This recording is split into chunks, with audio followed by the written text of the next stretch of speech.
ಲಕ್ಷಾಂತರ ಭಕ್ತರು ಬರ್ತಿದ್ದಾರೆ. ಇಂದಿನ ಮಹಾಕುಂಭದ ವಿಶೇಷತೆ ಕುರಿತು ಸ್ಪೆಷಲ್ ರಿಪೋರ್ಟ್ ಇಲ್ಲಿದೆ ನೋಡಿ.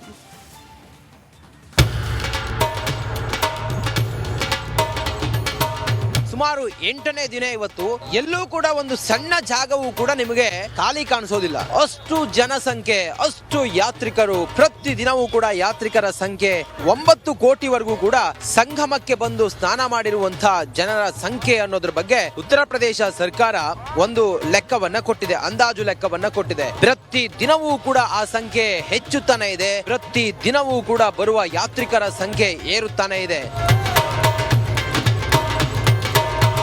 ದಿನ ಕಳೆದಷ್ಟು ಏರುತ್ತಲೇ ಇದೆ ಭಕ್ತರ ಸಂಖ್ಯೆ. ಸಾವಿರ ಅಲ್ಲ, ಲಕ್ಷ ಅಲ್ಲ, ಕೋಟಿ ಕೋಟಿ ಭಕ್ತಗಣ ತ್ರಿವೇಣಿ ಸಂಗಮದಲ್ಲಿ ಮಿಂದೆದ್ದು ಪುನೀತರಾಗಲು ಇಲ್ಲಿಗೆ ಬರ್ತಿದ್ದಾರೆ. 144 ವರ್ಷಕ್ಕೊಮ್ಮೆ ನಡೆಯೋ ಈ ಮಹಾಕುಂಭದಲ್ಲಿ ಭಾಗಿಯಾಗಿ ಮೋಕ್ಷ ಪಡೆಯುವ ಸಲುವಾಗಿ ಕೋಟಿ ಕೋಟಿ ಭಕ್ತರು ಪ್ರಯಾಗ್ರಾಜ್ಗೆ ಬರುತ್ತಲೇ ಇದ್ದಾರೆ.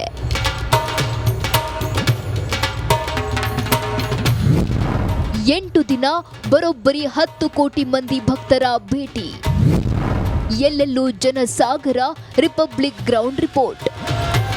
ಜನವರಿ 13ರಂದು ಆರಂಭವಾದ ಈ ಮಹಾಕುಂಭದಲ್ಲಿ ನಿತ್ಯವೂ ಲಕ್ಷಾಂತರ ಭಕ್ತರು ಬಂದು ಪುಣ್ಯ ಸ್ನಾನ ಮಾಡ್ತಿದ್ದಾರೆ. ಜನಸಾಮಾನ್ಯರು, ಗಣ್ಯರು, ರಾಜಕಾರಣಿಗಳು ಕೂಡ ದೇವರ ಕೃಪೆ ಪಡೆಯಲು ಪುಣ್ಯ ಸ್ನಾನ ಮಾಡ್ತಿದ್ದಾರೆ. ಕರ್ನಾಟಕದ ಶಾಸಕ ಮಹೇಶ್ ತೆಂಗಿನಕಾಯಿ, ಸುನಿಲ್ ಕುಮಾರ್ ಸೇರಿದಂತೆ ಹಲವು ನಾಯಕರು ಕೂಡ ಭೇಟಿ ನೀಡಿದ್ದಾರೆ. ಬಹುಶಃ ಜೀವನದಲ್ಲಿ ನಾವು ಏನಾದ್ರು ಕಾಣಬೇಕಂದ್ರೆ ಕುಂಭಮೇಳಕ್ಕೆ ಬಂದು ಹೋದ್ವಿ ಅಂದ್ರೆ ಎಲ್ಲವೂ ಕೂಡ ಪುಣ್ಯ ಪ್ರಾಪ್ತಿ ಆಗ್ತೈತೆ ಅಂತಕ್ಕಂಥ ಮಾತನ್ನು ಕೂಡ ನಾನು ಈ ಸಂದರ್ಭದಲ್ಲಿ ಹೇಳಕ್ ಇಚ್ಛೆ ಪಡ್ತೇನೆ. ಬಹಳ ಅದ್ಭುತವಾಗಿರ್ತಕ್ಕಂಥ ಮಹಾಕುಂಭ ಮೇಳ ನಡೀತಾ ಇದೆ.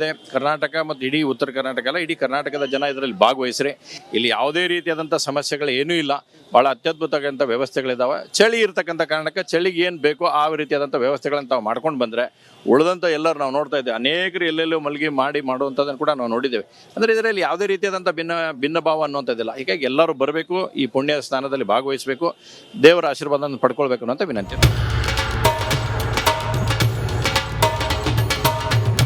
ಇನ್ನು ತ್ರಿವೇಣಿ ಸಂಗಮ ಮಾತ್ರವಲ್ಲ, ಪ್ರಯಾಗ್ರಾಜ್ನಲ್ಲಿ ಇರುವ ಹನುಮಾನ್ ಗಡಿ ದೇವಸ್ಥಾನಕ್ಕೂ ಭಕ್ತ ಸಾಗರವೇ ಹರಿದು ಬರ್ತಿದೆ. ಈ ಬಗ್ಗೆ ನಿಮ್ಮ ರಿಪಬ್ಲಿಕ್ ಕನ್ನಡದ ಗ್ರೌಂಡ್ ರಿಪೋರ್ಟ್ ಇಲ್ಲಿದೆ. ಸಂಗಮದಲ್ಲಿ, ತ್ರಿವೇಣಿ ಸಂಗಮದಲ್ಲಿ ಪವಿತ್ರವಾದಂತಹ ಸ್ನಾನ ಆದ ನಂತರ ಬರುವಂತ ಜಾಗ ಇದೇ ಹನುಮಾನ್ನ ಮಂದಿರ. ಬರುವ ಸಂಖ್ಯೆ ಎಷ್ಟಿದೆ ಅಂತ ಕೇಳಿದ್ರೆ ನೋಡಿ, ಇಲ್ಲಿ ಯಾರು ಎಲ್ಲಿದ್ದಾರೆ, ಏನು ಎತ್ತ ಏನು ಕೂಡ ತಿಳಿಯೋದಿಲ್ಲ. ಅಷ್ಟು ಸಂಖ್ಯೆಯ ಜನಸ್ತೋಮ, ಜನಸಾಗರ ಈ ಹನುಮಾನ್ ಗಡಿ ದೇವಸ್ಥಾನಕ್ಕೆ ದರ್ಶನಕ್ಕಾಗಿ ಬರ್ತಾರೆ. ಅಷ್ಟು ಜನಸಂಖ್ಯೆ ಅಂತ ಹೇಳಿದ್ರೆ ನೋಡಿ, ನೀವು ಲೆಕ್ಕಾಚಾರ ಮಾಡಿ, ಲಕ್ಷಾಂತರ ಜನ ಪುಣ್ಯ ಸ್ನಾನ ಮಾಡಿದವರೆಲ್ಲರೂ ಕೂಡ ಹನುಮಾನ್ ಗಡಿಗೆ ಬರ್ತಾರೆ. ಬರೋರ ಸಂಖ್ಯೆ ಹೆಂಗಿದೆ ಅಂತ ಹೇಳಿದ್ರೆ ಇಷ್ಟಿದೆ.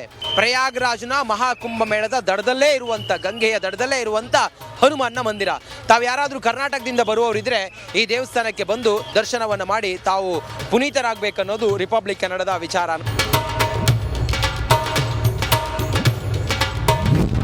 ಹೊತ್ತಿ ಉರಿದ ಜಾಗದಲ್ಲಿ ಈಗ ಹೇಗಿದೆ ಪರಿಸ್ಥಿತಿ?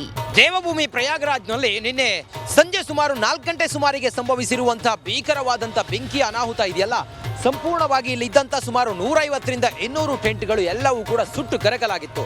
ಮೊದಲು ಶಾರ್ಟ್ ಸರ್ಕ್ಯೂಟ್ನಿಂದ ಬೆಂಕಿ ಕಾಣಿಸಿಕೊಂಡು ಕಿಡಿ ಹೊತ್ತುಕೊಂಡು ಆನಂತರ 2 ಗ್ಯಾಸ್ ಸಿಲಿಂಡರ್ಗಳು ಬ್ಲಾಸ್ಟ್ ಆದ ಸಮಯಕ್ಕೆ ಇಲ್ಲಿ ಪೂಜೆ ಪುನಸ್ಕಾರವನ್ನು ಮಾಡ್ತಾ ಇದ್ದಂಥ ಸಾಧು ಸಂತರವರೆಲ್ಲರೂ ಕೂಡ ಇಲ್ಲಿದ್ದವರೆಲ್ಲರೂ ಕೂಡ ಹೊರಗಡೆ ಬರ್ತಾರೆ. ಹೊರಗಡೆ ಬಂದು ಯಾವುದೇ ಪ್ರಾಣ ಹಾನಿ ಸಂಭವಿಸದೆ ಇದ್ರೂ ಕೂಡ ಇಲ್ಲಿದ್ದಂಥ ಎಲ್ಲ ಟೆಂಟ್ಗಳು, ಸುಮಾರು 150ರಿಂದ 200 ಟೆಂಟ್ಗಳಿದ್ವು ಅನ್ನೋದ್ರ ಬಗ್ಗೆ ಮಾಹಿತಿ ಇತ್ತು. ಆ ಎಲ್ಲ ಟೆಂಟ್ಗಳು ಕೂಡ ಸಂಪೂರ್ಣವಾಗಿ ಸುಟ್ಟು ಕರಕಲಾಗಿತ್ತು. ಇವತ್ತು ನಾವು ಈ ಅಗ್ನಿ ಅವಘಡ ಸಂಭವಿಸಿರುವಂಥ ಜಾಗಕ್ಕೆ ಬಂದು ನೋಡಿದಾಗ ನಮಗೆ ಕಾಣ ಸಿಕ್ಕಿದ್ದು ಇದು.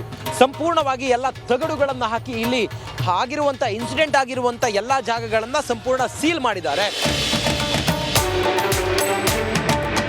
ಪ್ರಯಾಗ್ರಾಜ್ನಲ್ಲಿ ಸನಾತನಿಗಳ ಜೊತೆ ಕೋಟ್ಯಾಂತರ ಭಕ್ತರು ಕೂಡ ಪುಣ್ಯ ಸ್ನಾನ ಮಾಡಿ ಪುನೀತರಾಗ್ತಿದ್ದಾರೆ. ನಿತ್ಯವೂ ಭಕ್ತ ಸಾಗರವೇ ಬಂದು ದೇವರ ಕೃಪೆಗೆ ಪಾತ್ರರಾಗ್ತಿದ್ದಾರೆ.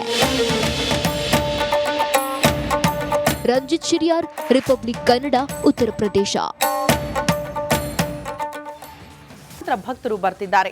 ಇಂದಿನ ಮಹಾಕುಂಭದ ವಿಶೇಷತೆ ಕುರಿತು ಸ್ಪೆಷಲ್ ರಿಪೋರ್ಟ್ ಇಲ್ಲಿದೆ ನೋಡಿ.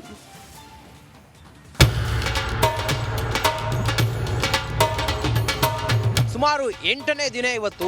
ಎಲ್ಲೂ ಕೂಡ ಒಂದು ಸಣ್ಣ ಜಾಗವೂ ಕೂಡ ನಿಮಗೆ ಖಾಲಿ ಕಾಣಿಸೋದಿಲ್ಲ. ಅಷ್ಟು ಜನಸಂಖ್ಯೆ, ಅಷ್ಟು ಯಾತ್ರಿಕರು. ಪ್ರತಿ ದಿನವೂ ಕೂಡ ಯಾತ್ರಿಕರ ಸಂಖ್ಯೆ 9 ಕೋಟಿವರೆಗೂ ಕೂಡ ಸಂಗಮಕ್ಕೆ ಬಂದು ಸ್ನಾನ ಮಾಡಿರುವಂತಹ ಜನರ ಸಂಖ್ಯೆ ಅನ್ನೋದ್ರ ಬಗ್ಗೆ ಉತ್ತರ ಪ್ರದೇಶ ಸರ್ಕಾರ ಒಂದು ಲೆಕ್ಕವನ್ನ ಕೊಟ್ಟಿದೆ, ಅಂದಾಜು ಲೆಕ್ಕವನ್ನ ಕೊಟ್ಟಿದೆ. ಪ್ರತಿ ದಿನವೂ ಕೂಡ ಆ ಸಂಖ್ಯೆ ಹೆಚ್ಚುತ್ತಾನೆ ಇದೆ. ಪ್ರತಿ ದಿನವೂ ಕೂಡ ಬರುವ ಯಾತ್ರಿಕರ ಸಂಖ್ಯೆ ಏರುತ್ತಾನೆ ಇದೆ. ದಿನ ಕಳೆದಷ್ಟು ಏರುತ್ತಲೇ ಇದೆ ಭಕ್ತರ ಸಂಖ್ಯೆ. ಸಾವಿರ ಅಲ್ಲ, ಲಕ್ಷ ಅಲ್ಲ, ಕೋಟಿ ಕೋಟಿ ಭಕ್ತಗಣ ತ್ರಿವೇಣಿ ಸಂಗಮದಲ್ಲಿ ಮಿಂದೆದ್ದು ಪುನೀತರಾಗಲು ಇಲ್ಲಿಗೆ ಬರ್ತಿದ್ದಾರೆ. 144 ವರ್ಷಕ್ಕೊಮ್ಮೆ ನಡೆಯೋ ಈ ಮಹಾಕುಂಭದಲ್ಲಿ ಭಾಗಿಯಾಗಿ ಮೋಕ್ಷ ಪಡೆಯುವ ಸಲುವಾಗಿ ಕೋಟಿ ಕೋಟಿ ಭಕ್ತರು ಪ್ರಯಾಗ್ರಾಜ್ಗೆ ಬರುತ್ತಲೇ ಇದ್ದಾರೆ.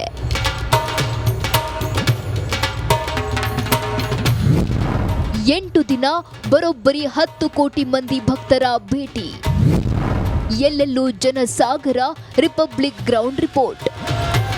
ಜನವರಿ 13ರಂದು ಆರಂಭವಾದ ಈ ಮಹಾಕುಂಭದಲ್ಲಿ ನಿತ್ಯವೂ ಲಕ್ಷಾಂತರ ಭಕ್ತರು ಬಂದು ಪುಣ್ಯ ಸ್ನಾನ ಮಾಡ್ತಿದ್ದಾರೆ. ಜನಸಾಮಾನ್ಯರು, ಗಣ್ಯರು, ರಾಜಕಾರಣಿಗಳು ಕೂಡ ದೇವರ ಕೃಪೆ ಪಡೆಯಲು ಪುಣ್ಯ ಸ್ನಾನ ಮಾಡ್ತಿದ್ದಾರೆ. ಕರ್ನಾಟಕದ ಶಾಸಕ ಮಹೇಶ್ ತೆಂಗಿನಕಾಯಿ, ಸುನಿಲ್ ಕುಮಾರ್ ಸೇರಿದಂತೆ ಹಲವು ನಾಯಕರು ಕೂಡ ಭೇಟಿ ನೀಡಿದ್ದಾರೆ. ಬಹುಶಃ ಜೀವನದಲ್ಲಿ ನಾವು ಏನಾದ್ರು ಕಾಣಬೇಕಂದ್ರೆ ಕುಂಭಮೇಳಕ್ಕೆ ಬಂದು ಹೋದ್ವಿ ಅಂದ್ರೆ ಎಲ್ಲವೂ ಕೂಡ ಪುಣ್ಯ ಪ್ರಾಪ್ತಿ ಆಗ್ತೈತೆ ಅಂತಕ್ಕಂಥ ಮಾತನ್ನು ಕೂಡ ನಾನು ಈ ಸಂದರ್ಭದಲ್ಲಿ ಹೇಳಕ್ ಇಚ್ಛೆ ಪಡ್ತೇನೆ. ಬಹಳ ಅದ್ಭುತವಾಗಿರ್ತಕ್ಕಂಥ ಮಹಾಕುಂಭಮೇಳ ನಡೀತಾ ಇದೆ.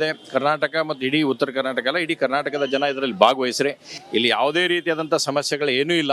ಬಹಳ ಅತ್ಯದ್ಭುತವಾದಂಥ ವ್ಯವಸ್ಥೆಗಳಿದ್ದಾವೆ. ಚಳಿ ಇರ್ತಕ್ಕಂಥ ಕಾರಣಕ್ಕೆ ಚಳಿಗೆ ಏನು ಬೇಕೋ ಆ ರೀತಿಯಾದಂಥ ವ್ಯವಸ್ಥೆಗಳನ್ನು ತಾವು ಮಾಡ್ಕೊಂಡು ಬಂದರೆ ಉಳಿದಂಥ ಎಲ್ಲರೂ ನಾವು ನೋಡ್ತಾ ಇದ್ದೇವೆ. ಅನೇಕರು ಎಲ್ಲೆಲ್ಲೂ ಮಲಗಿ ಮಾಡುವಂಥದ್ದನ್ನು ಕೂಡ ನಾವು ನೋಡಿದ್ದೇವೆ. ಅಂದರೆ ಇದರಲ್ಲಿ ಯಾವುದೇ ರೀತಿಯಾದಂಥ ಭಿನ್ನ ಭಾವ ಅನ್ನುವಂಥದ್ದಿಲ್ಲ. ಹೀಗಾಗಿ ಎಲ್ಲರೂ ಬರಬೇಕು, ಈ ಪುಣ್ಯ ಸ್ಥಾನದಲ್ಲಿ ಭಾಗವಹಿಸಬೇಕು, ದೇವರ ಆಶೀರ್ವಾದವನ್ನು ಪಡ್ಕೊಳ್ಬೇಕು ಅನ್ನೋಂಥ ವಿನಂತಿ.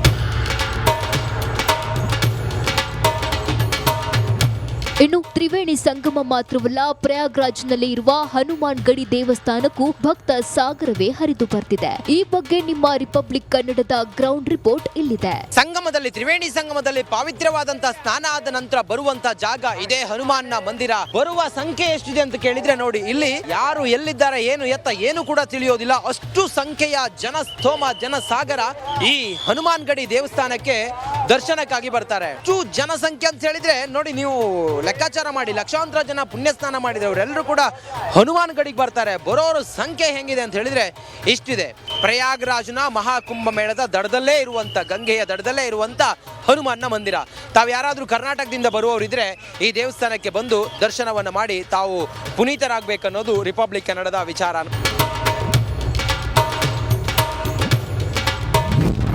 ಹೊತ್ತಿ ಉರಿದ ಜಾಗದಲ್ಲಿ ಈಗ ಹೇಗಿದೆ ಪರಿಸ್ಥಿತಿ? ದೇವಭೂಮಿ ಪ್ರಯಾಗ್ರಾಜ್ನಲ್ಲಿ ನಿನ್ನೆ ಸಂಜೆ ಸುಮಾರು 4 ಗಂಟೆ ಸುಮಾರಿಗೆ ಸಂಭವಿಸಿರುವಂತಹ ಭೀಕರವಾದಂತಹ ಬೆಂಕಿ ಅನಾಹುತ ಇದೆಯಲ್ಲ, ಸಂಪೂರ್ಣವಾಗಿ ಇಲ್ಲಿದ್ದಂಥ ಸುಮಾರು 150ರಿಂದ 200 ಟೆಂಟ್ಗಳು ಎಲ್ಲವೂ ಕೂಡ ಸುಟ್ಟು ಕರಕಲಾಗಿತ್ತು. ಮೊದಲು ಶಾರ್ಟ್ ಸರ್ಕ್ಯೂಟ್ನಿಂದ ಬೆಂಕಿ ಕಾಣಿಸಿಕೊಂಡು ಕಿಡಿ ಹೊತ್ತುಕೊಂಡು ಆನಂತರ 2 ಗ್ಯಾಸ್ ಸಿಲಿಂಡರ್ಗಳು ಬ್ಲಾಸ್ಟ್ ಆದ ಸಮಯಕ್ಕೆ ಇಲ್ಲಿ ಪೂಜೆ ಪುನಸ್ಕಾರವನ್ನು ಮಾಡ್ತಾ ಇದ್ದಂಥ ಸಾಧು ಸಂತರವರೆಲ್ಲರೂ ಕೂಡ ಇಲ್ಲಿದ್ದವರೆಲ್ಲರೂ ಕೂಡ ಹೊರಗಡೆ ಬರ್ತಾರೆ. ಹೊರಗಡೆ ಬಂದು ಯಾವುದೇ ಪ್ರಾಣ ಹಾನಿ ಸಂಭವಿಸದೆ ಇದ್ರೂ ಕೂಡ ಇಲ್ಲಿದ್ದಂಥ ಎಲ್ಲ ಟೆಂಟ್ಗಳು, ಸುಮಾರು 150ರಿಂದ 200 ಟೆಂಟ್ಗಳಿದ್ವು ಅನ್ನೋದ್ರ ಬಗ್ಗೆ ಮಾಹಿತಿ ಇತ್ತು. ಆ ಎಲ್ಲ ಟೆಂಟ್ಗಳು ಕೂಡ ಸಂಪೂರ್ಣವಾಗಿ ಸುಟ್ಟು ಕರಕಲಾಗಿತ್ತು. ಇವತ್ತು ನಾವು ಈ ಅಗ್ನಿ ಅವಘಡ ಸಂಭವಿಸಿರುವಂಥ ಜಾಗಕ್ಕೆ ಬಂದು ನೋಡಿದಾಗ ನಮಗೆ ಕಾಣ ಸಿಕ್ಕಿದ್ದು ಇದು. ಸಂಪೂರ್ಣವಾಗಿ ಎಲ್ಲ ತಗಡುಗಳನ್ನು ಹಾಕಿ ಇಲ್ಲಿ ಆಗಿರುವಂಥ ಇನ್ಸಿಡೆಂಟ್ ಆಗಿರುವಂಥ ಎಲ್ಲ ಜಾಗಗಳನ್ನು ಸಂಪೂರ್ಣ ಸೀಲ್ ಮಾಡಿದ್ದಾರೆ. ಪ್ರಯಾಗ್ರಾಜ್ನಲ್ಲಿ ಸನಾತನಿಗಳ ಜೊತೆ ಕೋಟ್ಯಾಂತರ ಭಕ್ತರು ಕೂಡ ಪುಣ್ಯ ಸ್ನಾನ ಮಾಡಿ ಪುನೀತರಾಗ್ತಿದ್ದಾರೆ. ನಿತ್ಯವೂ ಭಕ್ತ ಸಾಗರವೇ ಬಂದು ದೇವರ ಕೃಪೆಗೆ ಪಾತ್ರರಾಗ್ತಿದ್ದಾರೆ. ರಂಜಿತ್ ಶಿರಿಯಾರ್, ರಿಪಬ್ಲಿಕ್ ಕನ್ನಡ, ಉತ್ತರ ಪ್ರದೇಶ.